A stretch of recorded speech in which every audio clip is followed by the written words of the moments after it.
अस्सलाम वालेकुम स्टूडेंट्स, क्या हाल है जी? कैसे हैं आप सब? उम्मीद करता हूँ आप सब खैरियत से होंगे। स्टूडेंट्स, मैं हूँ मोहम्मद इब्राहिम, आपका चैनल डायमेंशनल फिज़िक्स से। और स्टूडेंट्स, आज हम डिस्कस करेंगे Hermitian operator versus skew Hermitian operator. So students, start करते हैं टॉपिक का। हर्मिशियन ऑपरेटर क्या होता है जी? इफ़ स्टेरिक और dagger of a operator is equal to the A operator then it's called Hermitian operator. Students, अगर हम किसी ऑपरेटर का डैगर लें या स्टेरिक लें तो वो सेल्फ उस ऑपरेटर के बराबर आ जाए, तो इस तरह के ऑपरेटर को हम क्या कहते हैं? Hermitian operator.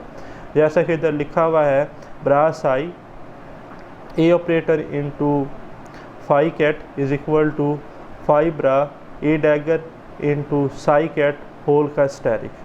ठीक है, तो ये क्या कंडीशन है? इसे हम कहते हैं condition of Hermitian operator. Okay, और इसी तरह हमारे पास होता है skew Hermitian operator. Skew Hermitian operator क्या होता है?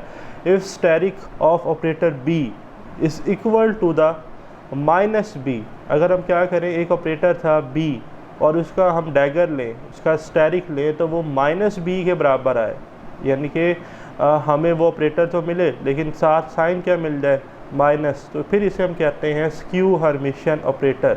ठीक है जी, तो ये था हमारा लेक्चर। मिलते हैं जल्द नेक्स्ट वीडियो लेक्चर के साथ। अल्लाह हाफिज़।